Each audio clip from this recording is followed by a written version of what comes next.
Muy buenas tardes. Siendo las 12 horas del día domingo 17 de noviembre del año 2013, vamos a dar principio a los trabajos relacionados con la presentación de los trabajos de ingreso de nuestros nuevos consocios, el doctor Rodrigo Ramos Zúñiga, con el tema aplicaciones biotecnológicas de la grana cochinilla, y del licenciado Carlos Martín Boix Nolasco, con el trabajo de la emisión de papel monedas durante la revolución en la región de Autlán, Jalisco. Paso el micrófono al secretario para que continúe con la reunión. Muy buenos días, con su venia, señor presidente. Este domingo 17 de noviembre tenemos el gusto de recibir los trabajos de ingreso de dos nuevos consocios. Me voy a permitir dar lectura al orden del día de esta sesión. Apertura de la sesión, presentación del presidio, palabras de bienvenida a cargo del licenciado Felipe Flores Gómez, palabras a cargo del licenciado Miguel Claudio Jiménez Vizcarra, presentación de los recipiendarios, participación de ellos, entrega, respuesta a los trabajos de ingreso, entrega de medalla, imposición, venera y distintivo, previa toma de protesta y clausura de la sesión. Me permito presentar a quienes integran esta mesa. Nos acompaña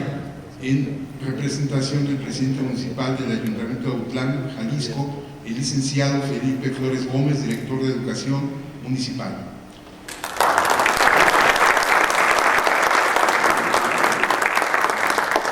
El licenciado Miguel Claudio Jiménez Vizcarra, presidente de la Junta Directiva de la Benemérita Sociedad de Geografía del Estado de Jalisco.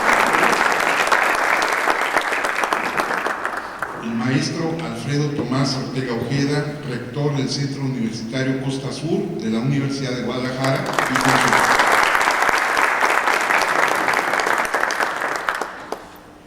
y nuestro amigo el doctor Nabor Denis Domínguez, coordinador del capítulo Costa Sur de la Benemérita Sociedad de Geografía del Estado de Jalisco.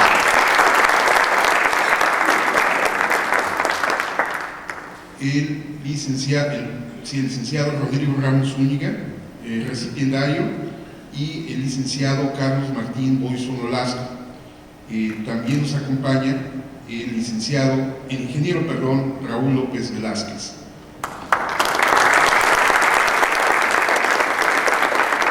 De la voz, Eduardo Velasco Briceño, secretario general, y destaco la presencia de dos expresidentes de esta junta directiva, el arqueólogo Otto Schundube,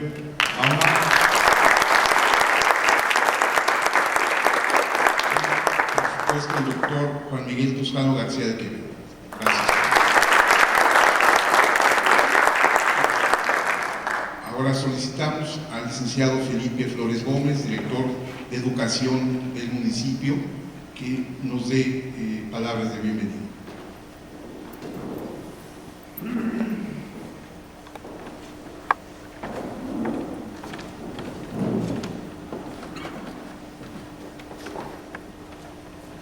Muy buen día, tarde.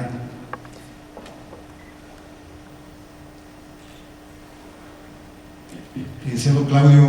Jiménez Vizcarra, presidente de la Benemérita Sociedad Mexicana de Geografía y Estadística. Señor Eduardo Velasco, secretario de la misma Benemérita Sociedad Mexicana de Geografía y Estadística.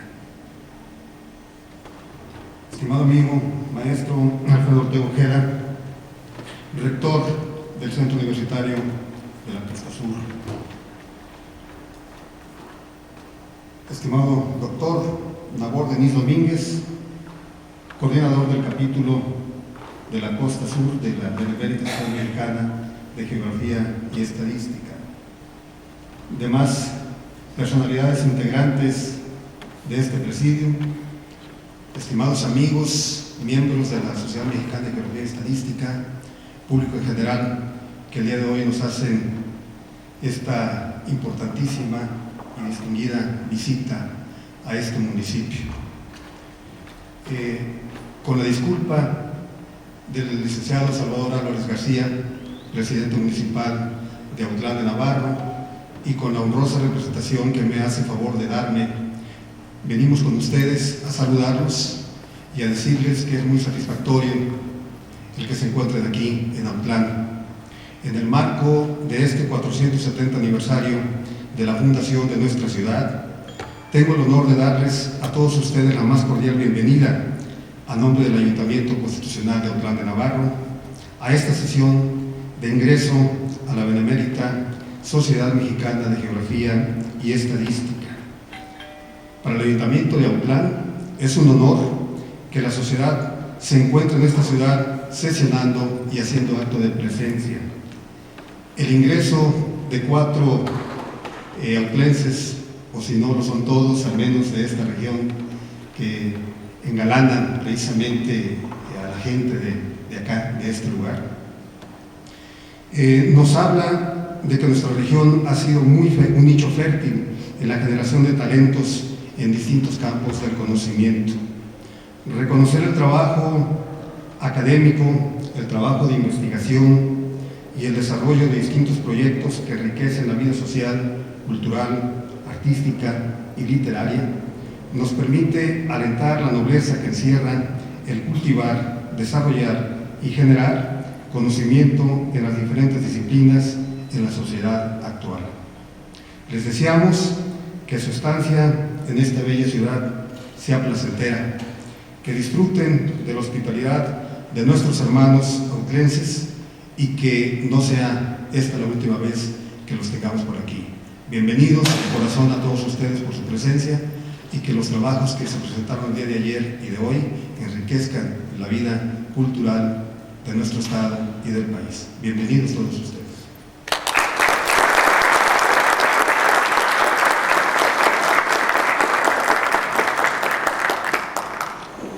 Muchas gracias, licenciado Felipe Flores Gómez, por sus palabras. Ahora solicitamos al licenciado Miguel Claudio Jiménez Vizcarra que nos dirija un mensaje.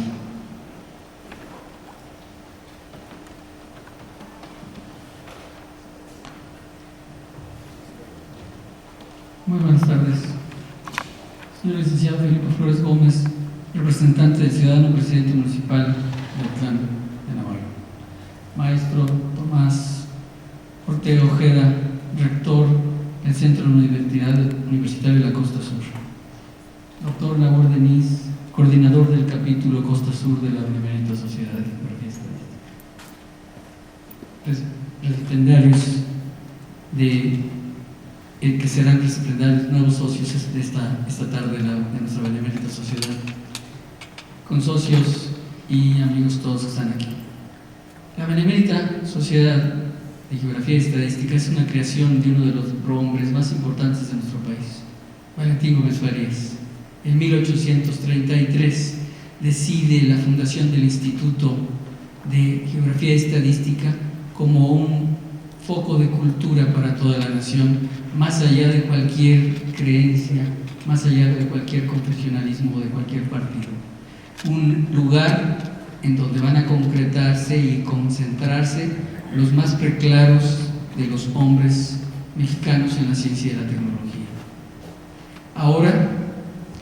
después de todo este tiempo transcurrido, esta sociedad, una de las más antiguas del mundo, sigue viva y sigue presente y sigue llevando adelante las pretensiones de Gómez Farías,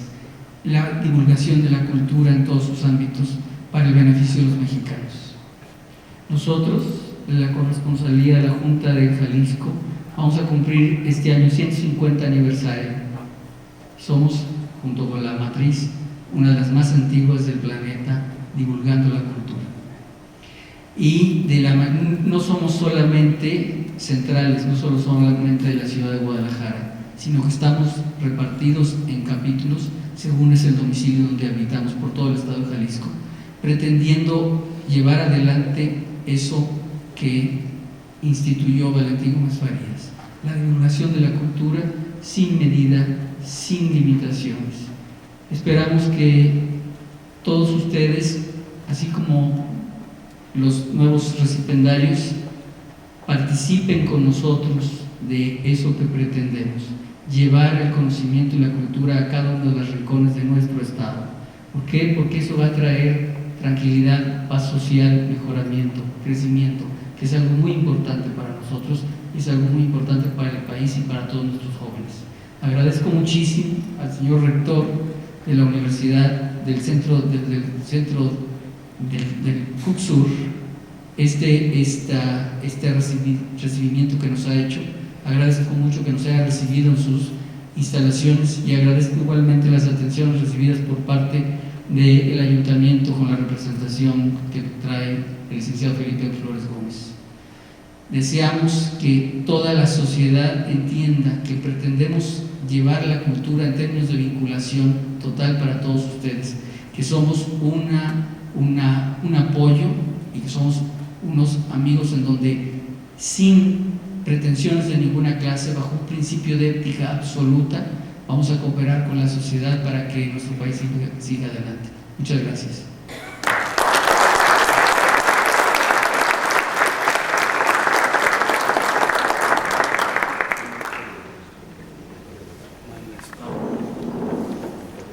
Agradecemos muy cumplidamente las palabras del licenciado Miguel Claudio Jiménez Vizcarra.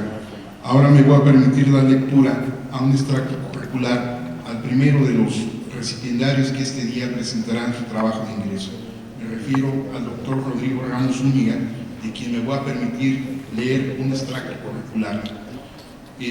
Rodrigo Ramos Zúñiga es jefe de departamento de neurociencias en el Centro Universitario de Ciencias de la Salud de la Universidad de Guadalajara. Es médico cirujano y partero, egresado de la Universidad de Guadalajara con una especialidad en neurocirugía, egresado de la Universidad de Guadalajara con una subespecialidad en microneurocirugía cerebrovascular de la Universidad de Zúrich en Suiza. Es miembro de las siguientes comunidades académicas: de New York Medical College, de Baylor College of Medicine, de Broward Neurological Institute, de la Universidad de Mainz en Alemania. Tiene maestría y doctorado en neurociencias, miembro del Sistema Nacional de Investigadores, miembro del Comité Evaluador de los Programas Nacionales de Posgrado de Calidad, miembro del Sistema Estatal de Investigadores, profesor investigador titular C del Departamento de Neurociencias del PUCS, jefe del Departamento de Neurociencias, Centro Universitario de Ciencias de la Salud, Universidad de Guadalajara, coordinador del Laboratorio de Investigación en Neurociencias. Es miembro de la Sociedad Mexicana de Cirugía Neurológica desde 1988, de la Sociedad de Cirugía Neurológica de Occidente y Colegio de Jalisciense de Neurocirugía, de la cual fue presidente de 2004 a 2006, del capítulo Occidente de la Sociedad Mexicana de Cirugía Neurológica, Asociación Mexicana de Cirugía Experimental, de la cual fue presidente de 2002 a 2004, de la sección cerebrovascular de la Sociedad Mexicana de Cirugía Neurológica, Asociación Civil, de la cual fue su presidente de 2004 a 2006, de la Asociación Mexicana de Bioética a partir de 2002, del World Federation of Neurosurgical Societies desde 1992, de la Federación Latinoamericana de Sociedades de Neurocirugía, coordinador de la Facultad Norte de Cirugía Cerebrovascular, miembro del Comité de Educación, miembro de la sección de Neurotrauma, presidente del 13º Congreso Internacional de Cirugía Neurológica, presidente del capítulo vascular de la Federación Latinoamericana de Sociedades de Neurocirugía, miembro titular del Consejo Mexicano de Cirugía Neurológica, miembro de la European Brain Society desde 1903, coordinador del programa Piensa Primero, filial de ThinkSpheres desde 1998, nominado en Who is Who in the World de Health Sciences en 2000, como International Leader in Health Sciences, Cambridge Biographical Association, Premio Nacional de la Juventud México, Premio Educador Iberoamericano en 2004, en Perú en 2008, miembro del capítulo Occidente de la Academia Mexicana de Cirugía, recibió la presea Enrique Díaz de León, que otorga el Sindicato de Trabajadores Académicos de la Universidad de Guadalajara en 2012, Premio al Mérito Médico en 2012, Asociación Médica de Jalisco, miembro de la Asociación Cultural del Hospital Civil de Guadalajara, miembro internacional del Comité Editorial de Neurosurgery en Estados Unidos en 2008, Minimally Invasive Neurosurgery en Alemania 2009, miembro del Comité Editorial de la revista Archivos de Ciencia, editor del boletín de Neurocirugía Hoy, boletín informativo de la Sociedad Mexicana de Cirugía Neurológica 2008, revisor de los journals the Journal of Spine of Natural Surgery, Journal of Materials Sciences, Journal of Neurosciences in the Rural Practice, the Journal of Neuropsychological Sciences, the Journal of Medical Care Report, miembro del Comité de Bioética del Consejo Estatal de Trasplantes de la Secretaría de Salud desde 2008, coordinador del programa de Community Neurosurgery, programa altruista de neurocirugía entre la Universidad de San Francisco, de Johns Hopkins University, Universidad de Guadalajara, y miembro de la Walter Randy Neurosurgical Society desde 2012. Sin mayor preámbulo, dejamos con ustedes al doctor Rodrigo Ramos Zúñiga.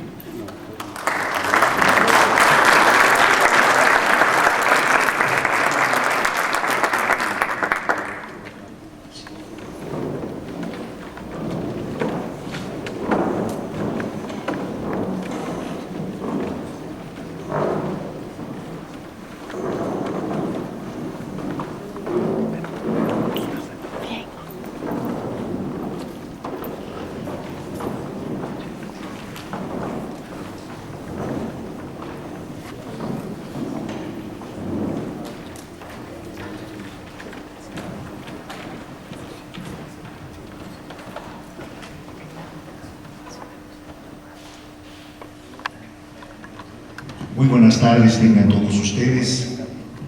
distinguidos miembros del Presidium, distinguidos socios de esta benemérita Sociedad de Geografía y Estadística, señoras y señores. Agradeciendo de antemano la deferencia de su gentil presentación, me voy a permitir presentar en los próximos minutos,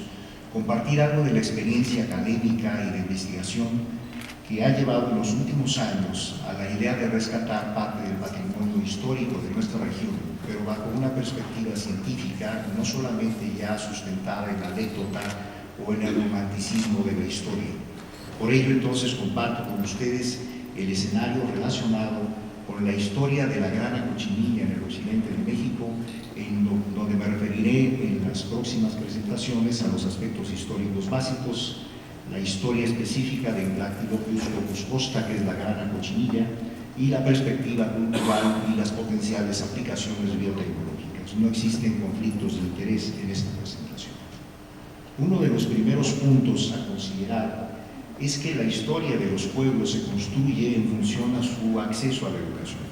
Por ello, como se señala, los pueblos no se destruyen por la maldad, se destruyen por la ignorancia. Y es ahí en donde las sociedades y las instituciones educativas guardan un rol fundamental en lo que se refiere a la democratización del conocimiento, que significa el acceder con la información hacia las comunidades, de manera que esto les permita tener información suficiente para la toma de decisiones en beneficio de la misma sociedad, de nuestro ecosistema y de las estrategias sustentables para el mundo. Tal es el caso del hombre y su entorno, en donde nuestro ecosistema ha guardado una relación muy estrecha, no solamente en términos alimentarios, sino también en términos de nuestra historia y de nuestros valores de carácter cultural. Por ello, hoy en día, uno de los símbolos nacionales está representado justamente por esa relación tan estrecha entre las cactáceas, los animales de nuestro ecosistema y el simbolismo histórico que esto ha representado en el curso de la evolución. No es distante recordar la descripción que se hace de la morada en donde se posa una hermosa águila en la traducción de los textos de Huitzilopochtli, en donde además se sustenta la conformación estructural de la sociedad de antaño, que integraba la parte política, social, el componente religioso y militar, y todo ello sustentaba a su vez el poderío de su extensión territorial en función a la organización social de los tlacanes o los toros. De tal manera que el poder religioso, a la par del poder civil, daba lugar a uno de los fenómenos de organización cultural desde la etapa prehispánica en nuestra región, y que estaba representada por la organización de la Confederación Chimalhuacana con los diferentes componentes de las regiones circundantes del Reino de Colima, en donde destaca la zona de Autlán, pero se agregan Saulán, Zapotlán y la zona también de Aztlán, lo que permite conformar entonces una configuración desde la etapa prehispánica de los nativos de esta región, y a partir de los cuales en la incursión española se da una fusión de estas culturas que genera entonces otros dividendos. La profecía estaba hecha y el fenómeno de expansión y de territorios y de nuevas culturas se adentra en nuestra región. Una imagen que no está distante de este espacio del maestro Monroy nos configura claramente lo que es esta fusión de las culturas, en donde hubo color rojo, hubo sangre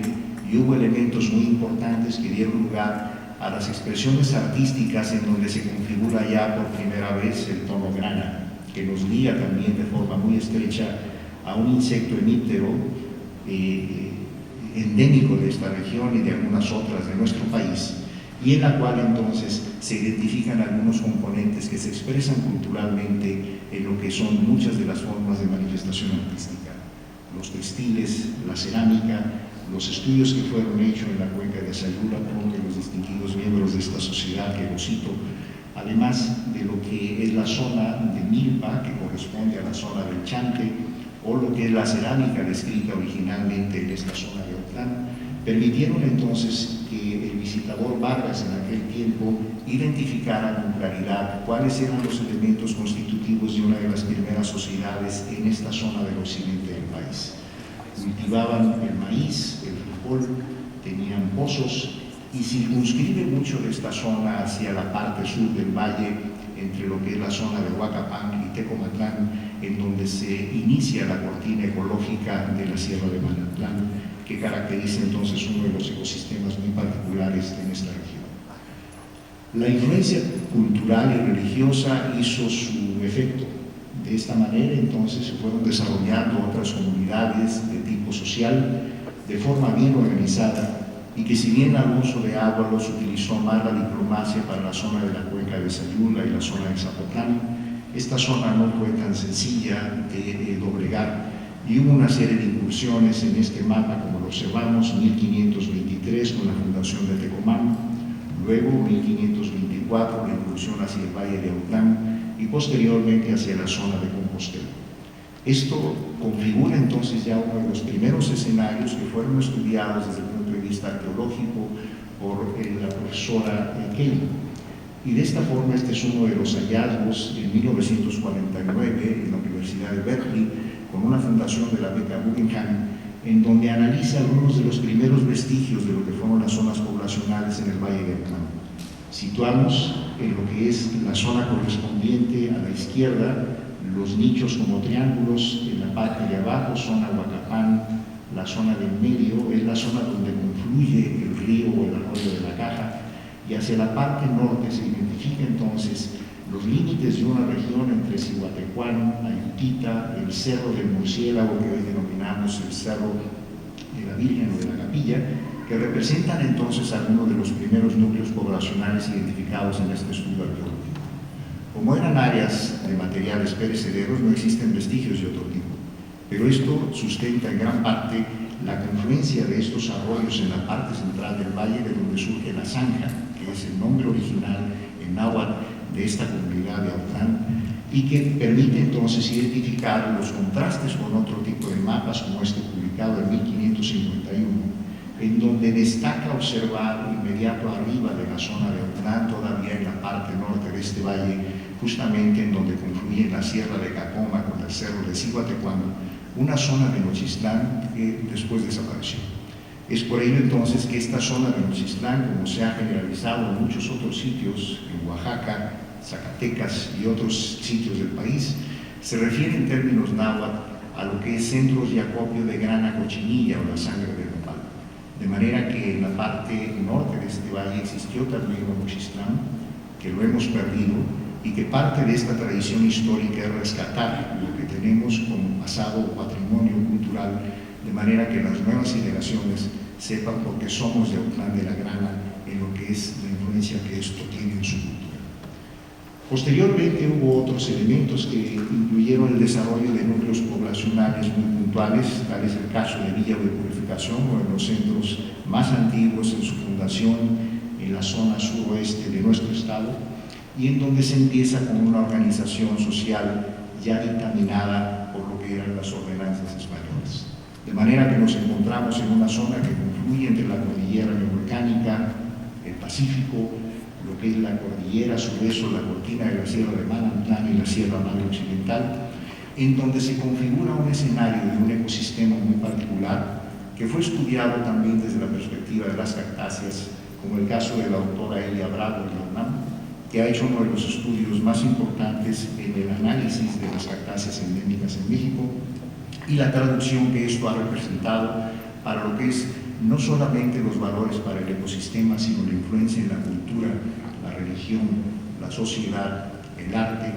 y todos los elementos que se han configurado a partir de las cactáceas para identificar entonces cómo estamos estrechamente ligados a esa historia de color rojo.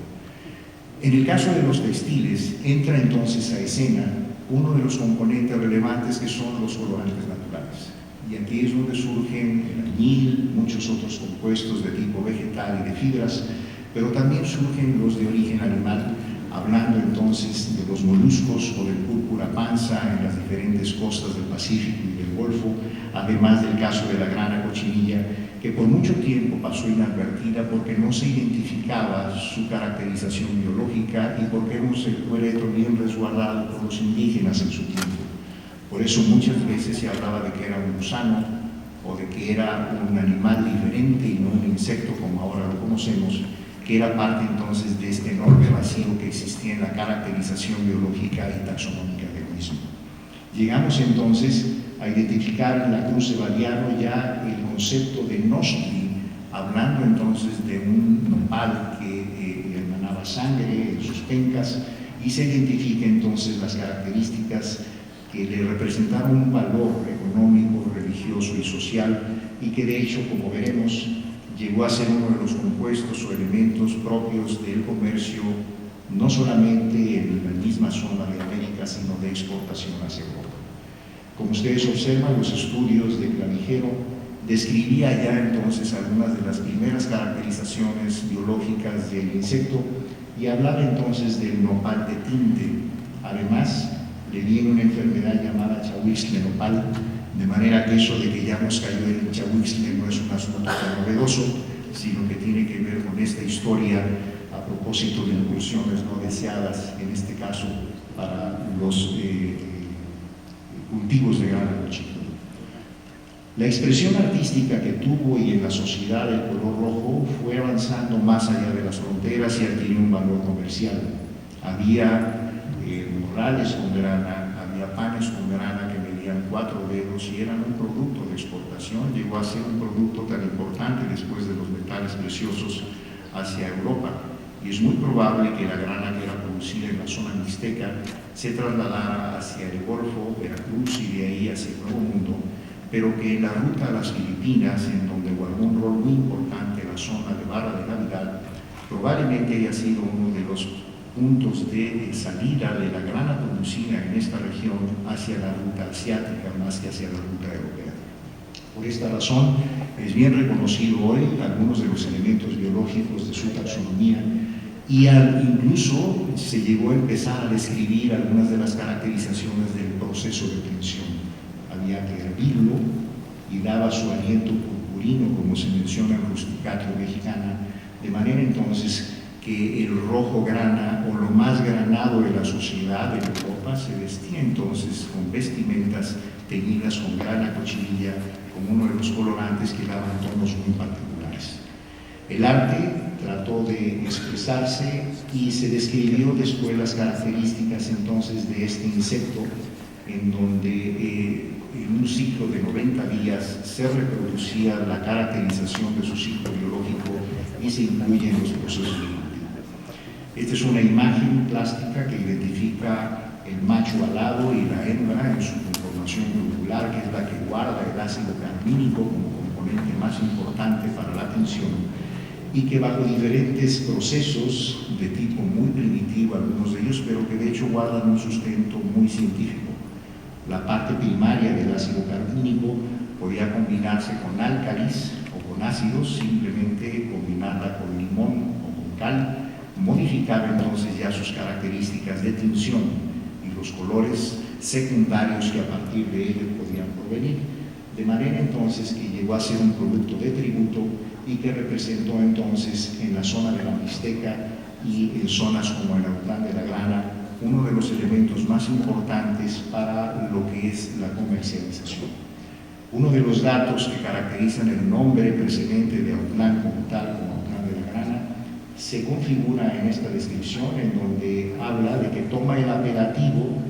que tiene por la producción que era tanta que era necesaria sacarla hasta fuera del reino, a propósito entonces de la producción que había por el ecosistema en esta región de Grana Cochinilla. Su caracterización biológica se encuentra bien definida: artrópodo, insecto, hemóptero, y el nombre final de la especie es Dactylopus coccus costa, en función a la descripción que hizo el biólogo Costa de la caracterización de todo el ciclo biológico. De manera que hoy en día conocemos cada una de las etapas, desde su formación larvaria, las ninfas, y el desarrollo de las etapas adultas, en donde curiosamente en el nopal se identifica una zona blanca como si fuera una cera denominada coxicerina,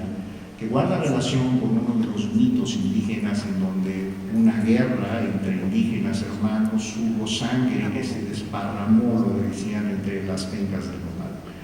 Bajó una nube del cielo para apaciguarlos, y esa nube es entonces la que es la coxicerina, que cubre de blanco, que es una protección que tiene la Grana Cochinilla de acuerdo a la mitología de la tradición náhuatl. Estas condiciones entonces nos permiten ahora identificar este ciclo de carácter reproductivo, y existen muchos sitios como en Perú, en donde es un cultivo de traspatio, así como tener un cerdo en engorda, pues entonces tienen sus nopales y cada 3 meses se limpia y se vende en dólares, de manera que ha regresado el interés por la Grana Cochinilla a partir de que es un colorante orgánico, es natural, no es tóxico, no es cancerígeno, y guarda entonces muchas de las expresiones artísticas en el área de la estética, por ejemplo, en donde ha recuperado parte de este valor. Muchas de las expresiones las identificamos en los textiles, en las formas y los colores y las combinaciones que estos pueden tener, y en formas también bien organizadas de cultivos. Estas imágenes que ustedes observan de un tapesco, que es en donde ya existen cultivos programados, como es en el caso de Tlapanochesqui en Oaxaca, en donde se tiene ya la infestación de la etapa larvaria, la producción, y a los 3 meses entonces se procede al cultivo y a la cosecha, de manera que existen hoy en día cerca de 170 especies hospederas. Uno de los más importantes es el nopal de Castilla, que antiguamente pues a todo lo más frondoso se le llamaba que era de Castilla por esta tradición española, y sabemos entonces de que esto repercute en el beneficio del valor social y del valor económico que en algunas zonas puede representar. Esta imagen que ustedes observan no es de México, es de España. Curiosamente, en Canarias hay una zona muy importante de Grana Cochinilla que fue llevada de este país y que están realizando avances muy importantes en la coxinocultura, de manera entonces que esto ha sido una atención de nuestro país y de nuestro ecosistema para todo el mundo bajo esta perspectiva.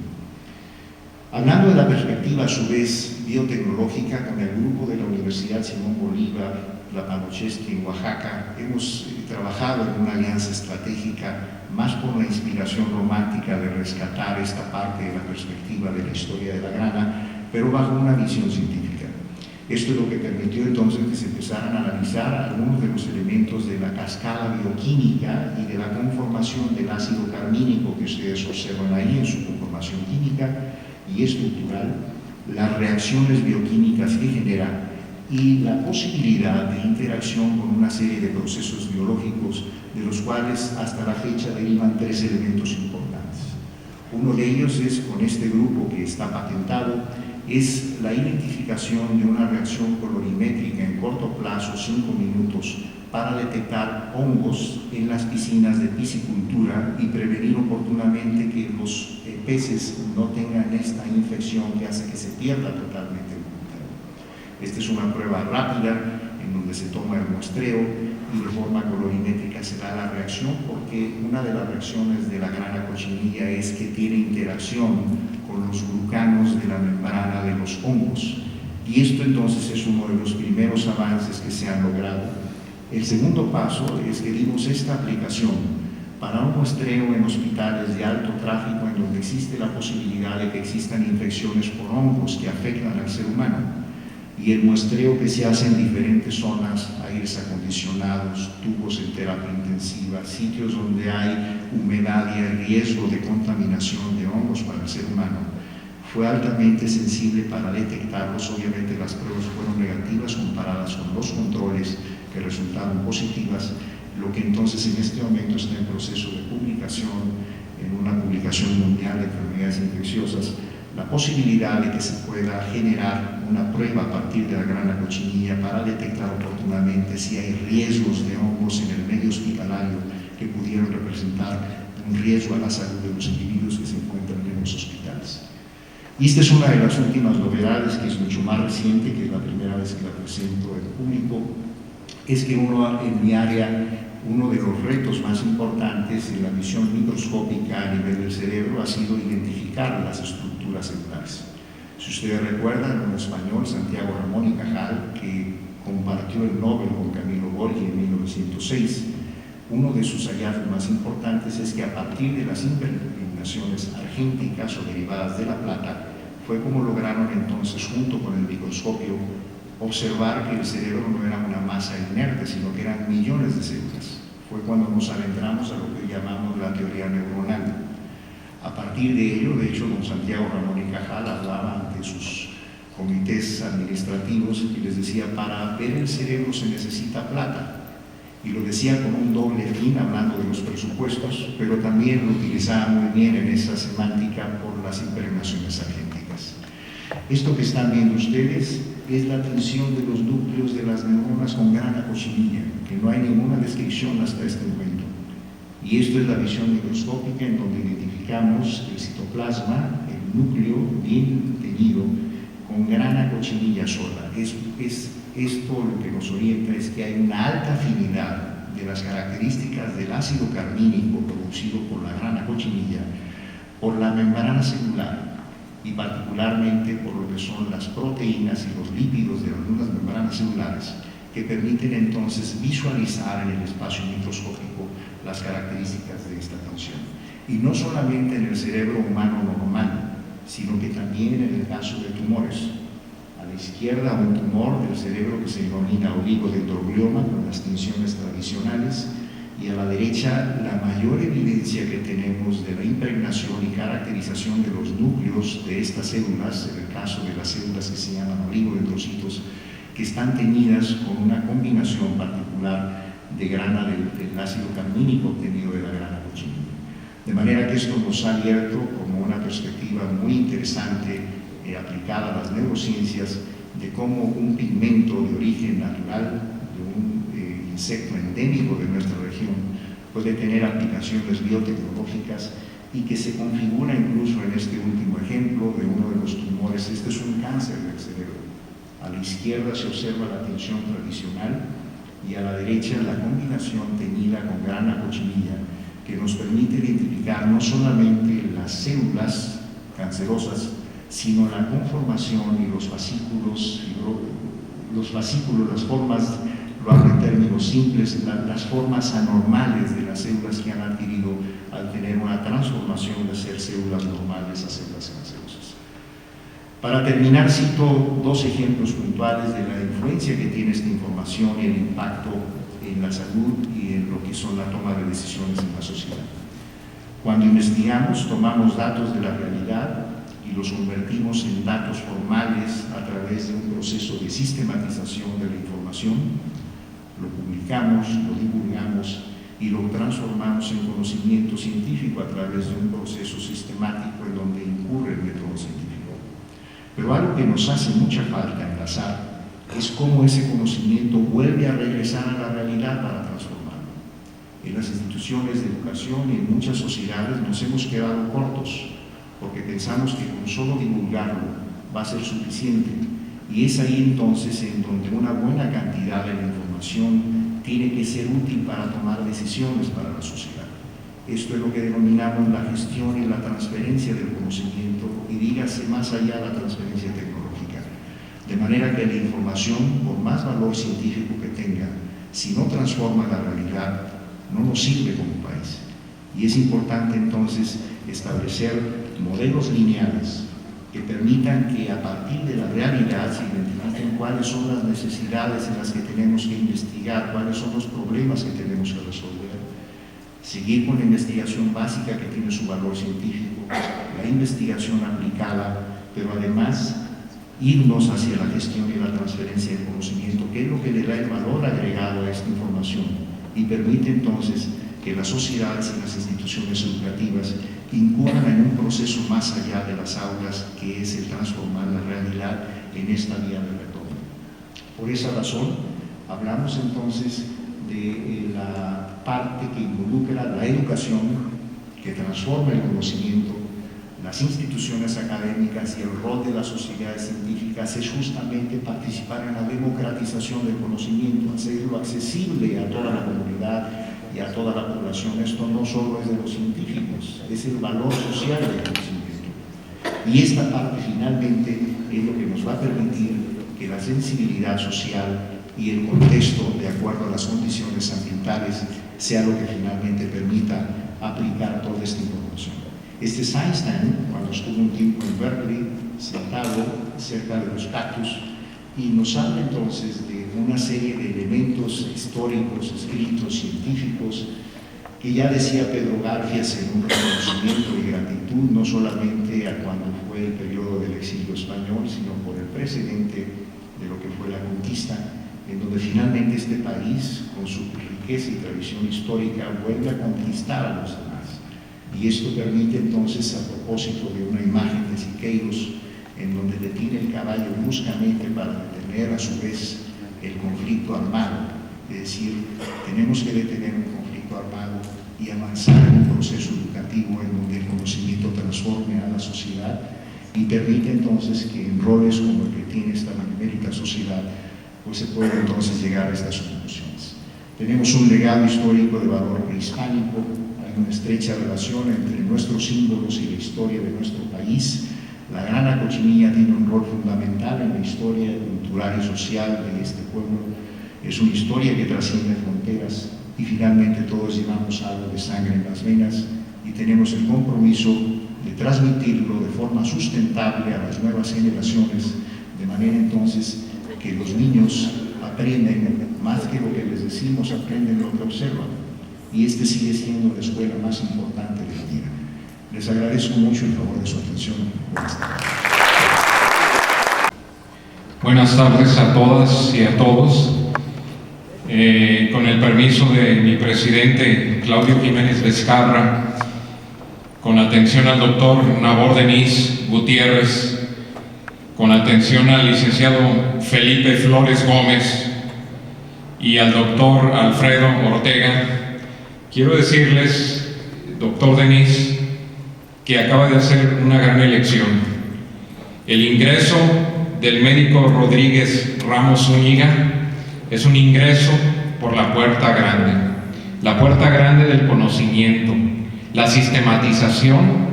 de la observación y la experiencia, que transforma lo que puede ser un colorante primitivo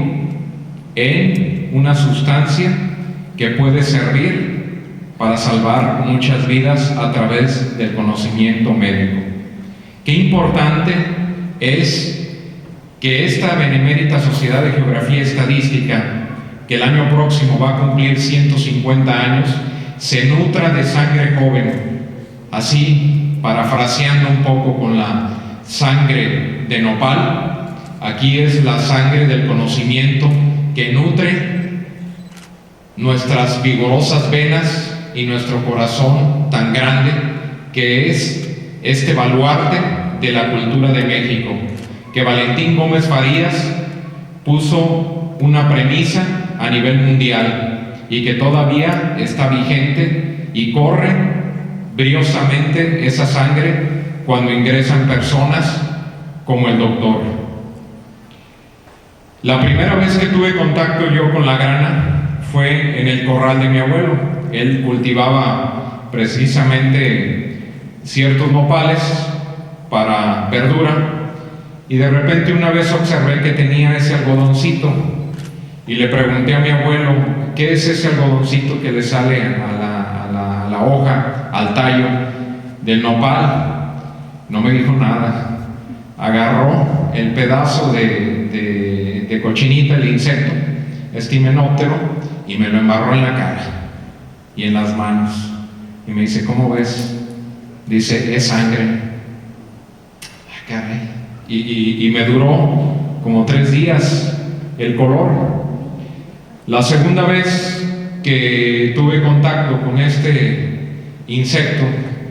que tiene algo también muy importante, los insectos nosotros los hemos despreciado. Vemos una hormiga y la queremos pisar, vemos un alacrán y salimos despavoridos, a pesar de que es un animalito así de chiquito.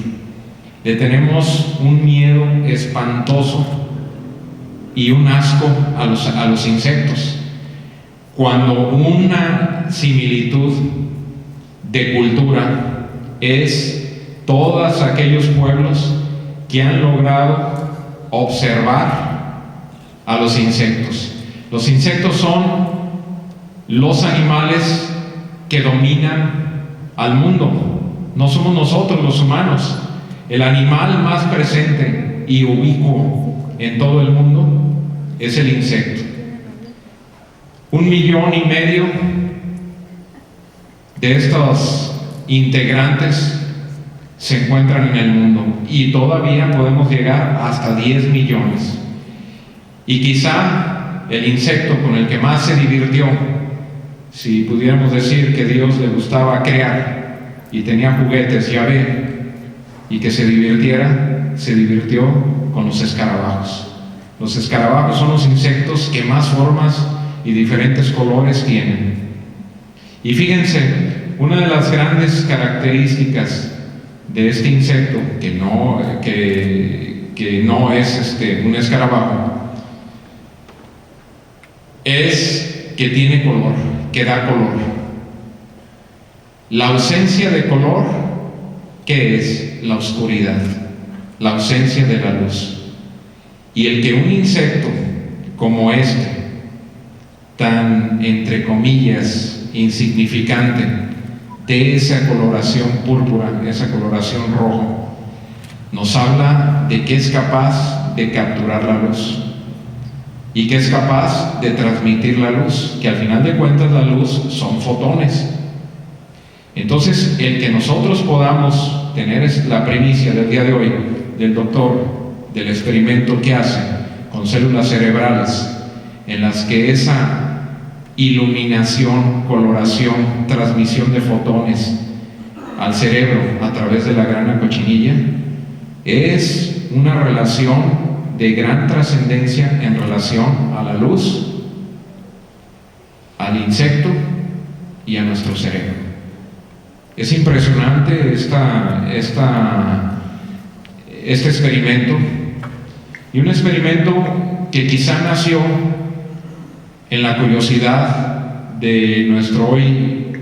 integrante de la Benemérita Sociedad de Geografía y Estadística, y que quizás surgió cuando era niño, cuando andaba por estos rumbos. Fíjense qué trascendente es las vivencias infantiles, la cercanía del campo con el ser humano. Ahí es donde nace la curiosidad, ahí es donde nace la observación, y con el paso del tiempo, la cultura y la educación, nace el sistema de investigación, la observación, la sistematización, y sobre todo algo que me llamó mucho la atención cuando trabajaba aquí en la Sierra de Manantlán, que venimos allá por los 80s a fundar este laboratorio con Rafael Guzmán, con Eduardo Santana Castellón y tantas personas. Una de las burlas que nos hacíamos, al fin de cuentas jóvenes, decíamos: oye, ¿cómo vas con tu estudio de ver de qué color son las muelas de la araña? Era una burla que nos hacíamos, porque muchos de nuestros estudios no pasaban de una investigación básica y nos quedábamos por ahí, éramos inexpertos. Pero al ver que estas investigaciones ya pasan de, como lo mencionó el doctor,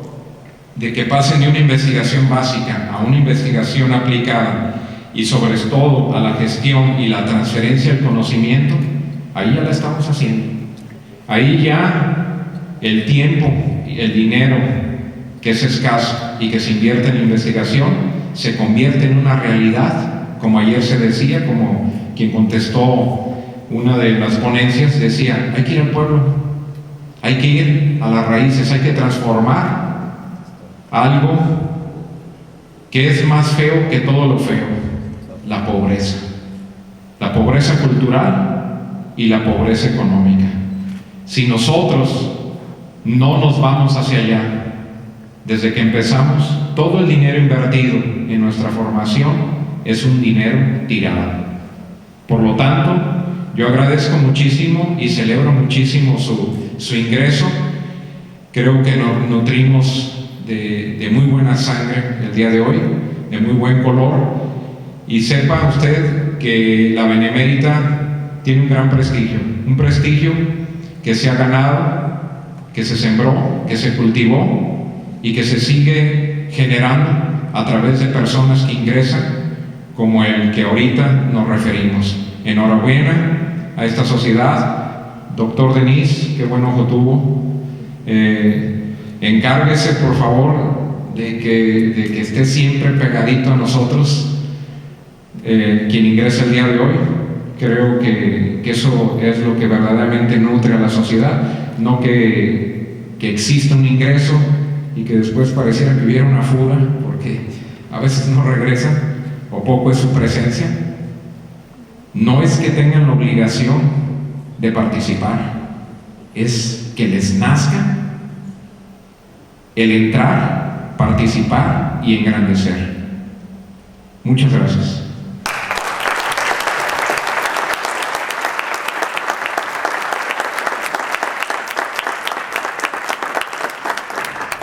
Agradecemos al ingeniero Raúl López Velázquez estas palabras en respuesta al trabajo de ingreso del doctor Ramos Zúñiga. Ahora solicito a los miembros del presidium pasen por favor a ocupar sus lugares para dar paso a la presentación